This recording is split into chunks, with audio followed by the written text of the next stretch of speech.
And I'm happy to report that we're going to end on a very positive note of growth, impact, profitability, positivity. So that's the, to overcome any of the sort of out of favor characterizations before. I think before starting with our wonderful co-founders of Physics Wallah, Alakh and Prateek, we'd like to thank, and you got to get up here so if I forget anybody, you help me. Michael and I'd really like to thank everyone for attending our second annual ASU+GSV Emeritus Summit. We'd like to thank our great partners at ASU, they're still in the room, but Julia, Phil, Todd back at home, etc. We'd also like to thank Ashwin and Chait. Ashwin got sick, so he had to actually head home, but we really appreciate their partnership in this. And then our incredible GSV team, led by Madamita Subramanian, who's just done a terrific first-year job here, Disha out there, Karishma, Stephanie Martinez, who has been just terrific, Jenny, who else am I missing? Velasquez, all the GSV Fund team members here in the audience.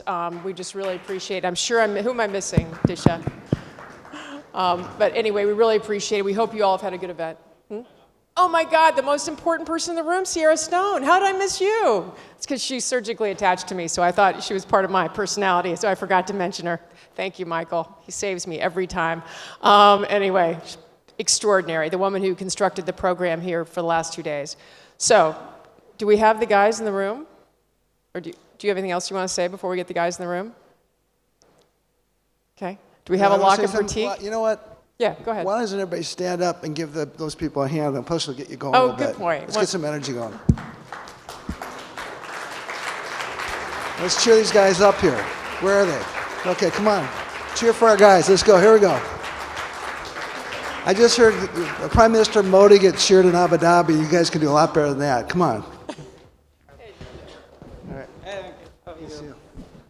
Hi, Deborah. Oh, thank you.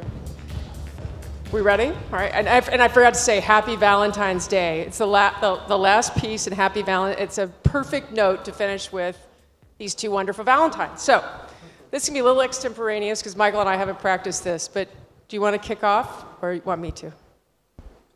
Okay. I want to run through a few stats. We've had a lot of conversations here the last 2 days about the ed tech being out of favor and not enough some accountability or profitability or growth and kind of all those things lacking in many stories in Indian ed tech today. I'm happy to report that's not the situation we're dealing with you two. We were very blessed to be able to invest in Physics Wallah a little less than 2 years ago, which was just a fantastic thing. But I just wanted to run through some quick growth statistics for the guys. When we invested 2 years ago, 300 employees, today 13,800. 8 YouTube channels at the time, now 81. 50,000 paid learners, now 440,000. 2 million MAU at the time, correct me if I'm getting these wrong. 2 million MAU to 11 million today. 4 batches at the time, up to 1,776 batches. 6 learning categories 2 years ago, up to 33. I think 6.35 billion, something like that, views on Instagram, if I'm correct there. You're creating a whole lot of new Instagram pages. 0 offline centers when we invested, 53 offline centers today. I think 30 million free YouTube users, if that's roughly the right number. Anyway, it's been an extraordinary growth story the last 2 years. You want to kick off or you want me to? Well, here we go. Yeah. So we heard a lot about outcomes in the previous panel. Like everybody's focused on outcomes. I mean, you're achieving incredible growth in every way you want to look at it. How do you measure outcomes, and what's sort of the secret thing the things that you're looking for that indicate you're on the right track? Sorry, how do we measure? Outcomes. So the outcome cannot be measured directly on the basis of how many students are selected in the examination. Because I'll be very honest, so I'm a person here, we are the organization who have actually increased the competition in India. And the reason behind that is that now the same quality education, the same kind of courses which were limited in the quota classrooms where a student has to pay like a hefty 1,50,000 and hostel fees, so it accounts like 3 lakhs and 3.5 lakh in a year. So this education was limited, this kind of test prep for IIT, JEE, NEET, UPSC was limited to like lakh, 2 lakh, 3 lakh students. Now this education is reaching the rural areas. Yesterday only I met a kid in the Jaunpur village. I am coming from the Jaunpur, right now I'm coming from Jaunpur, and his name is, Suresh, and Suresh is now studying in Pratapgarh Government Medical College. His mother is cooking food in the nearby school. Why I'm telling all this? So now people say that Physics Wallah has increased competition. Now a lot of students have came into the competition. Earlier the number of people who were giving a NEET examination when we entered, number was close to 16 lakhs. Now it has gone, or maybe less, 14 or 15 lakhs. Now it has gone to 22 lakhs. The cutoff for NEET is going up because of us, because if you see, the same kind of content is not telecasted on our app, which is like 7 lakhs NEET aspirants study from us. Same goes for UPSC, 1 lakh UPSC aspirants. Why I'm telling all this? So you cannot measure outcome on the basis of whether they are selected in that competition or not, because the number of seats is not in my hand, it's in the hands of the government. So what we can measure, what we can see, are they improving in their journey? So we have developed like SPD, Student Parent Dashboard, where all the metrics of the students are tracked. And we see if a student has entered at a score of 20 out of 100, is he leaving the course at a score of 60, 70 plus? If he is, yes, we are on the right track. If he is not, we are not on the right track. So this is something that we measure as learning outcome, not the direct selection in the examination, though we give the maximum selection, and I'll be bare honest, we will give the maximum selection because we teach maximum number of kids. That's a simple logic. So I have 7 lakh kids we are teaching in online, in NEET. So definitely we will produce 20,000 doctors per year. So that doesn't increases that, we are actually increasing the selection. I won't say that. We give the maximum number of engineers in India, and we will keep giving because we teach maximum number of kids. So that is the way I can measure learning outcome, that if a student is entering at a low score and he is leaving at a higher score. So I myself couldn't crack the competitive exams IIT. I didn't go to any IIT, yet I made good in life. So I believe that if there is this curve, this upward curve in life, then he will make himself great. Awesome. Yeah. Prateek, if you have any different opinion. So like, like very much aligned with Alakh here. Like, see, if a student is studying from us and is able to solve the daily practice sheet we are giving, like, number of questions he's attempting in DPPs is increasing, his test participation is increasing, his test score is increasing. That is the outcome on a student level, like, And like, this journey of competitive exams, like, these are the formative years for the students, and they not just solve the academic ability, they not just gather the academic knowledge, but the problem solving skills also improves in this journey. So for us is like, if we are able to deliver a concept in much more simpler manner, and with our pedagogy, if students are able to solve problems of our practice sheets, of tests, and their marks are improving, they are on the right track of the outcomes. And like, as Alakh said, we produce maximum number of students in terms of engineers and doctors. And recently we have compiled like, 500 villages. We have So first doctor or first engineer from 500 villages, and Suresh is one of them. I just went yesterday. So not in that village, in the nearby 3 villages, he's the only doctor. And now all the students of that village are studying from PW Mobile App. I was just telling this story to Shishti. Amazing, amazing. Well, since the minute we met you all, your disruption factor was your focus on educating Bharat and making education accessible for everyone. And it's truly extraordinary what you guys have been able to do. So I sort of 2 questions in this. One, 2 years later, how are you thinking about the impact on broader India, Bharat, and the democratization of access to education and skills? And with that, I also want to, obviously went through a lot of growth factors. When you're growing that fast, you got a lot of things to manage, including how you two operate together. But most importantly, if you don't hold your culture, the company could break. So can you also talk about kind of your mission, the mission with Bharat and democratizing, but also how you two have led and held culture together in the face of pretty unprecedented growth?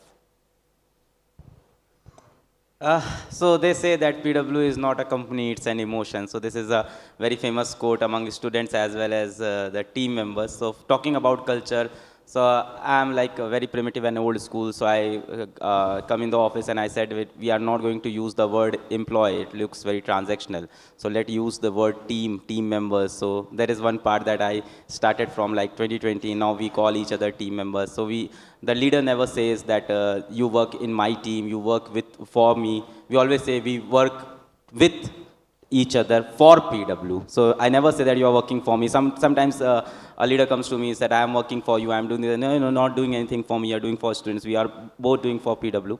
So it's more of a family culture, but honestly, the family culture couldn't survive for so long. So it was last year that we got disciplined. So earlier the company was built in like a very friendly manner. All of our known people were coming in, the qualified people were coming in. And it was, I think the answer to all these lies in PW's philosophy for students. So our leadership, when they join us, they come from different big startups these days. And when they come to Physics Wallah, they see us like, okay, this is another startup. Okay, I'll get this salary, I'll do this job. 3 months later, they come in my cabin and they say, okay, first time I'm feeling I'm serving a purpose, I'm solving a problem. I really feel I'm doing something for society. So I think that kind of feeling everyone have in PW. They always feel that they are joined PW with a purpose and they are solving a mission. If you meet any of my team member, they will put the same quotes that I am saying, they will be repeating the same lines. And of course, the culture develops top to bottom. I think, Deborah, you only said to me that a company or the team is the reflection of the leader. So whatever you are doing, they will adopt. So yes, so what we were doing, we were building for India, we were building for students. So our team has built up like this, and everyone feels accountable and responsible to deliver the quality education, timely education, be adherent for the student. Just one example, like our tech team never says that 1% of students cannot download this video. Our tech team never says that 1% of students couldn't access this. They never say this because they know 1% for Physics Wallah is like 10 lakh kids. It's a big number. So you cannot say, or 1 lakh kids, depends on the different business categories. So they never say in percentage, they always say in the number of students. So everyone feels the pain of the students and they always feel that they are working for like students. Prateek can throw better light on this topic. So culture is though we never enforced anything in the company to build the culture. It's like, it happened to be like this. And like, later on we realized that it's a great culture which we have built. So we should have negotiated well with the leadership. We like, got that also, Shishti, what was that? Great place to yes, work. Yes. We also got that. Alakh had touched upon culture and like, Deborah have asked like 2 years down the line, like, where do we see ourselves? So the problem of test prep is fairly short. Like, we are present in almost all exam categories and producing phenomenal results. Like, and like the same mission we have started with the JEE NEET. Now it's been replicated with almost all exam categories. Like, UPSC, SSC, banking, railways, GATE, CA, commerce, everywhere. Like, but like, we often like, talk to each other and we feel that we are still not reached the bottom of the pyramid. Like, we have reached where the internet have reached, where the mobile have reached, like, and what we have done, like, a classroom coaching which was not affordable, we made it affordable, like, but it's still like, still 70% of the India is not, we are not touching that India, like, that India is studying in the government schools of country, like, we have 14 lakh schools in country and like 11 lakh schools are the government schools, like, and where the real India is studying, where I have studied, like, So we want to reach out to that India, like, we are trying hard. And whatever we do in PW, we keep students at the center of all our discussion. If we are deciding a tech feature, we keep students at the center.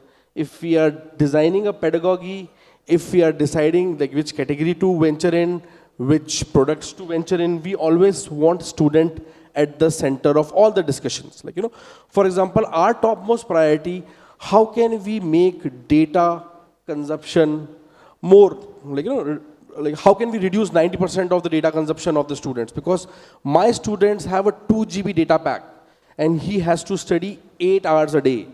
Like, he has to watch 8 hours of video. That's a big problem to solve. Like, they are using the most primitive devices, like, the devices with their elder brothers and sisters were using or parents were using, like, so how can like, those primitive devices, our application runs seamlessly. Like, how can we make our streaming costs even more affordable? Like, so these are the problem statements. Like, how can we make learning journey more personalized? Like, so these are the problem statements which we have picked. Varun I see sitting there. So Varun, I'll praise tech here also. And these guys have worked like phenomenal. Our tech team has worked phenomenal on reducing the cost, building these features. Now they have developed this feature of reducing the data as well. So what I can hear is like a 400 MB data can go like to 50 MB or 25 MB the class. So our student, for people sitting in this room, a $50 course is a cheap or affordable. But for my students, a $50 course is not cheap.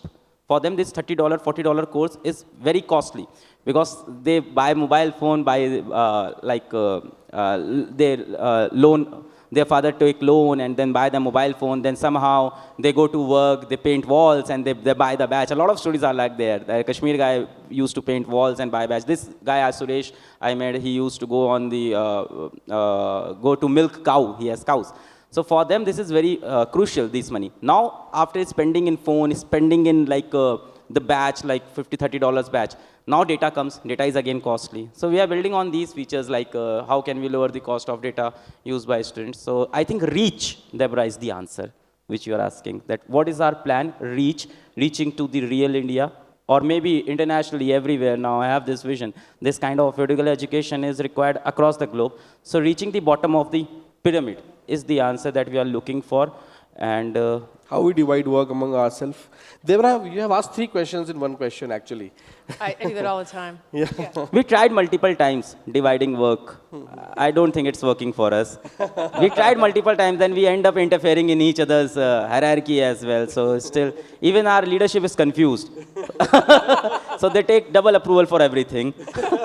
So, and I think that's the best part. So earlier last year we decided we will divide. And it was like 3 or 4 months later that decision we met and we were sitting, we said, no, we have, whatever we have built together. So let's keep this approach and let's not take care whatever the world is saying. So we are still working together for each and everything. So yes. Because like, when you are designing technology, you have to take academics input. Like, when you are designing any new pedagogy, you have to so discuss if he is revenue, I am profit. If he is scale, I am NPS. If he is tech, I am product. So we have the response. If he is yin, I am yang. So we are incomplete and broken pieces are not valuable. So before 2020, none of us was valuable. After 2020, we are valuable. We are contributing for students. So I think we are working together almost. Beautiful. When you were talking about the office and the people and how much they really feel like they have a purpose to what they're doing. I will say, having been to thousands of companies, when you walk in the door of your place, you just can feel the electricity, which is very, very special and very, very cool. But you brought up the point about reach as sort of the answer. And so you look at how the kind of the yin to the yang of the reach is engagement. How do you think about creating engagement with your students, and how do you think of artificial intelligence playing a role of driving engagement for the students that you have? So, there is a lot of background work which we do, to drive engagement. For example, the only thing we care about in a paid batch or in on a free course, what is the watch time of the students and how the watch time is increasing? What is the students' rating of a given lecture or batch currently is, and how can we improve, week on week ratings, so there are 10 different metrics which we measure, one is course completion rate, students marks improvements, faculty rating, batch rating, test score test participation, test score improvement. So once you are running a batch of 50,000 students, and these students are remotely studying with you without any personalized interaction with the lecture faculty, these macro numbers we drive a lot.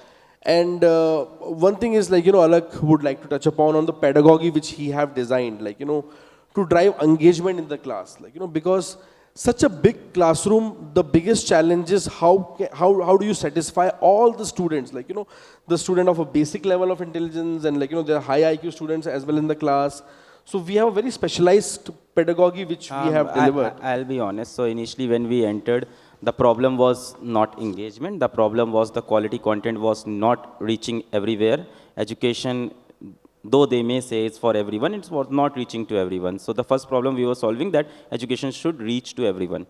Within 2 years, we realized that this is also our responsibility, tracking. If they are studying whatever content we are giving, whether they are studying it or not, okay, I have given them the most quality course, if they are studying or not, are they disciplined or not? So first of all, the live classrooms, and live classroom holds a record of last year we conducted a class of 1,20,000 kids in a single classroom.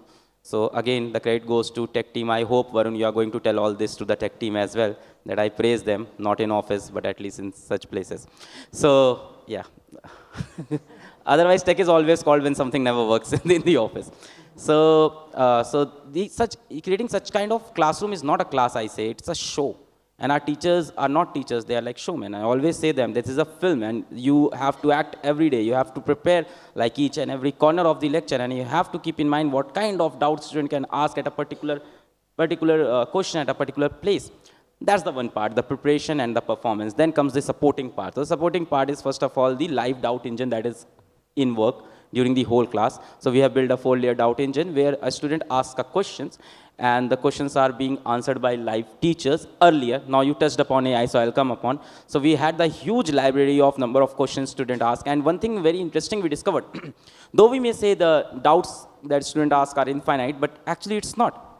If I am talking about, let's say if I am talking about Newton's laws of motion, first law of motion, you cannot ask infinite doubt. You can only ask, and let's say this whole 1 hour is dedicated to Newton's first law of motion. I start with that what is force, and there is a page on which I am explaining the kinds of forces. You cannot ask me infinite question. You can ask me like 100 questions, maybe 1,000 questions. And we have the library for all those questions. We have solved all those questions. Our doubt teachers have solved. We have the world's second biggest YouTube channel in terms of the number of videos, because we have solution for all the questions. It's not in terms of subscriber, please don't take me wrong. So we have those library. So we have like our own LLM. We don't need to train the data on the complete LLM. So we have this kind of process. Now, if a student asks a question, we send them a solution which has already been solved, and if he is satisfied, it's okay. Not satisfied, we send a different solution. If he is not satisfied, different solution, we ask them what's the particular problem you have. Then educator solves the question, and the one question is extra added to the library.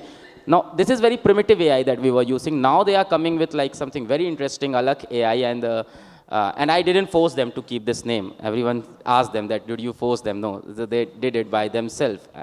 So they are building this Alakh AI. So Alakh AI has a lot of branches. It's solving like, in one line, it's a personalized AI tutor for a kid.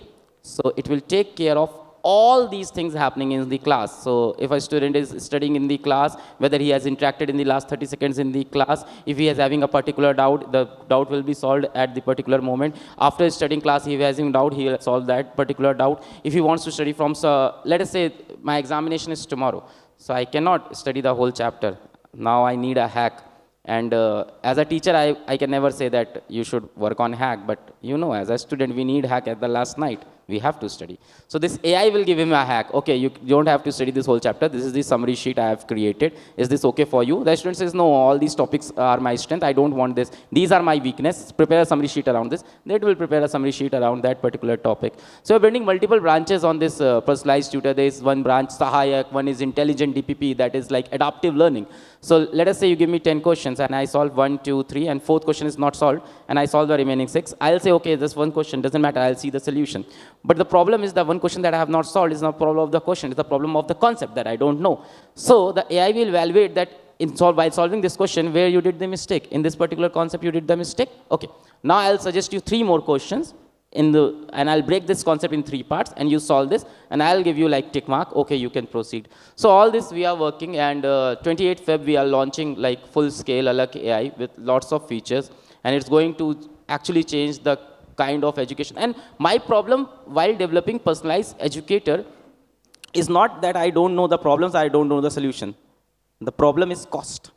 Because my student living in a village, living in a tier 3 city, who is giving $30 for a course, entire 1-year course, cannot give additional cost of, like, let's say $60, $70 for solving doubts, for his mentorship. One thing very shocking I'll tell you, that we all think that whenever we talk about a tech student doubt, student doubt, student doubt, do you ever wonder what kind of doubts student ask? So we have such huge data. Out of the 100 doubts asked by a student, 43 doubts are non-academic.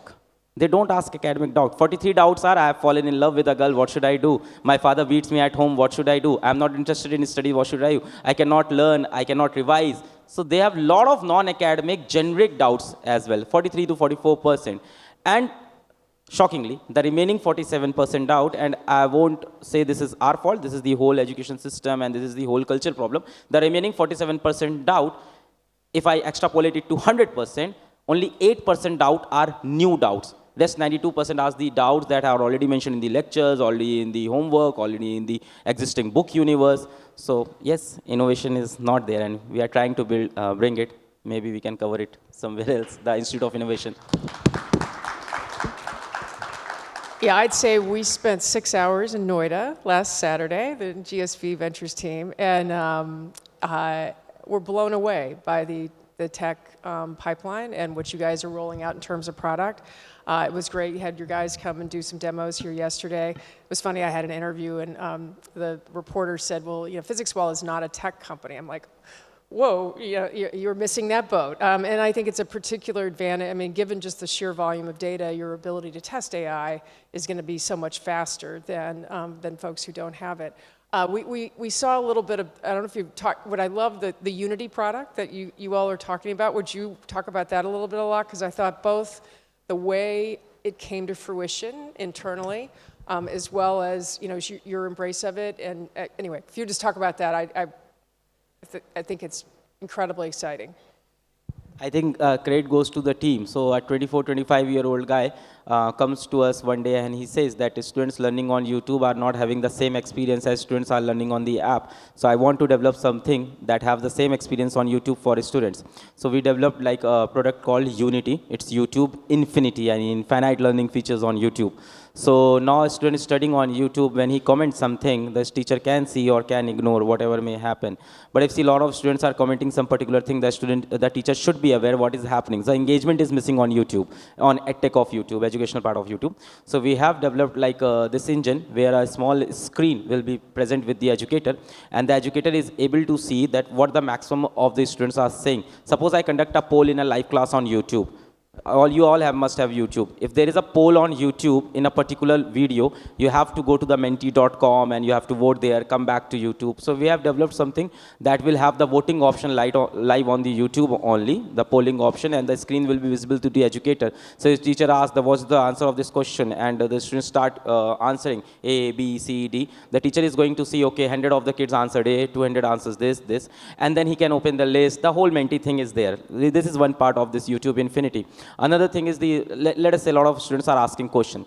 Now the teacher is distracted on YouTube, which question should he pick? So like there are two teachers sitting in background and they are evaluating these questions, and they will update the most relevant questions for teacher, and also the AI will pick the most common questions asked by the student. Maybe it's relevant, maybe it's not relevant, but it's the common question. So teachers can see all those questions in front of them. Long story short, it's the whole PW app experience being reflected on YouTube.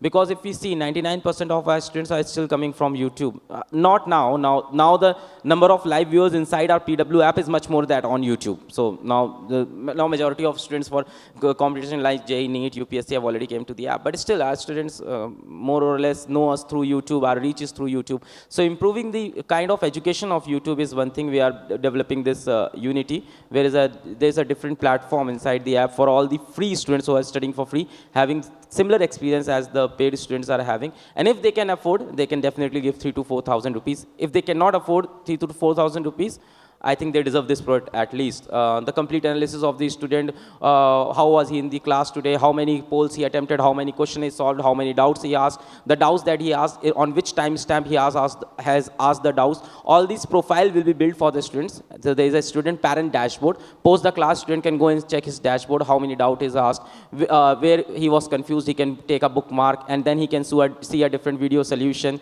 All the models, all the machinery, all the elements shown in the class, you can have the 3D picture of that model on your phone. You can rotate and see it. So all this we are developing and making YouTube just like app. Now the question can be why student will come on app. So they still do. They'll always do. I think so. It's amazing. It's exciting. You want to talk about any of the other roadmap tech pieces that we saw. It's like you guys have a lot going on under the hood. So, like, one thing is we want to touch upon is, like, how can we disrupt, underwriting model, the loan underwriting model for the students. Like, we have been talking about it, like, when Alakh was in grade 9th, 10th, his class teacher knew that he will do wonders in his life, but he never had a good CIBIL score. He still have a very bad CIBIL score. But, like, so that's the drawback of a CIBIL. Like, that should be replaced with the academic ability for especially country like India, like, where the student don't have PAN card, their parents doesn't have financial history, and when they pass examination, like, they just come to us and, like, how do they pay the fees for the counseling? How do they pay the first semester fees? And, like, a buddy for study, Ashutosh is here. He is helping us with this process, streamlining this process. But, like, there has to be a model where we should underwrite the student loans based on their academic ability, based on their engagement on the app, based on their IQ levels, their, like, their participation in our courses, like, rather than traditional methods which banks are using, which current NBFCs are using, like, that's the one area we want to touch upon. And second is, we want to touch upon, like, where the hardware and internet is not reached, that India. That's the real India. And, like, the government schools, like, those schools, we have low availability of teachers, there's low on electricity, there's low on internet, there's, like, we want to design a low cost solution for this. Digital model for IOI. IOI ka digital version. IOI things we have mentioned. Right, and, like, the college, like, we often talk about, like, college, there is a huge gap between what industry is demanding and what current college education is giving in Indian ecosystem. I went to Premium Institute, and, like, I haven't learned anything in the classroom. Like, I learned everything outside the classrooms. So that gap we want to bridge. Like, India is still sitting on a 27% gross enrollment ratio. And we are, like, aiming to make it 50% in next two decades. So digital is the future. Like, the digital is the future in the higher ed. There will be a lot more online degrees. There will be a lot more. Like, yesterday I was talking to one university from US, 100% online university.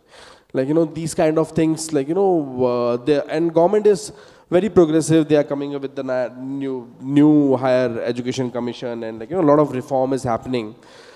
And we want to be ahead there. And how can we create value and contribute to the vision and mission of current government, and how can we bridge this gap between industry and college? Like, that's one way. That's the one thing which we would like to do. Yeah. So you just need a few more things going on, and then it'll be more exciting. But actually, kidding, of course. As you think about the next 10 years and what you've accomplished in the last 2 years is remarkable. But what do you want the legacy for Physics Wallah to be? What do you want the brand Physics Wallah to mean in the marketplace? And how do you want them to write the book? Solving the problem of reach of education across globe. I was very adamant that I want to solve for India. Then I get a lot of comments from nearby nations like Nepal, Bangladesh, even Pakistan, I'll be honest. And if you see their interviews of Bangladesh topper, Nepali topper, the Nepal medical college topper, the syllabus is quite similar to what India has. So they also mention us in the interview, and they also say that why don't you bring a batch for us, a paid product for us. A lot of time they use OTP from their Indian friend, Indian known person, and they access our app through VPN or something from different countries. So 10 years, 20 years down the line, I want to see PW on globe as the symbol of education across everywhere, starting from, like, the value education and ending up to, like, getting jobs and skills, so people getting jobs. So one vision, one very wild vision that I have, that I want to create more jobs than Indian Railways do, and Indian Railways do the maximum number of jobs in India. So 10 years down the line, you can only have wild visions. You cannot be, I cannot tell you when this is going to happen. If you ask me which is my dream, what I want to do, so I actually want to paint PW on the globe as a symbol of education. And happy Saraswati Puja. Today is like Saraswati Puja as well. So everyone, I wish that. So Saraswati is the goddess for education. So yeah. So, so it's great that today we are discussing on education as well. I hope you are having the same thing in mind, else we'll fight. No, just want to add on a few things here. So we are a lifelong learning partner. Like, we took this goal to become a lifelong learning partner, and now we are, we have started a school as well. We wanted to do startup, we want to enter into higher ed as well. But one thing is one very important thing in the vision and mission is any talented student should not be left out with the quality education. That was the first motto which we have started, and we have kept it live so far. And be it student financing, be it quality education, be it higher education, we want to be present in all the segments of the industry. And sometimes we often talk about what kind of company we want to build. We decided none of our offsprings will ever join PW. It will be a professional run company. We want to build like Tata's have built, and so we want to build a perpetual company which will transform millions of lives in India. And lots of Alakh Pandeys are there who have not got the quality education when he was studying. I was fortunate enough to go to Kota and studied from best of the teachers, and that's the core value we care about, and and we would like to live with that. We say that quality education should either be free or at the lowest cost possible anywhere in the world. So that's the one motto that we are working on. Yeah. On that note, we want to thank you both so much for being here this afternoon. Stand and give incredible applause. Thank you, Deborah.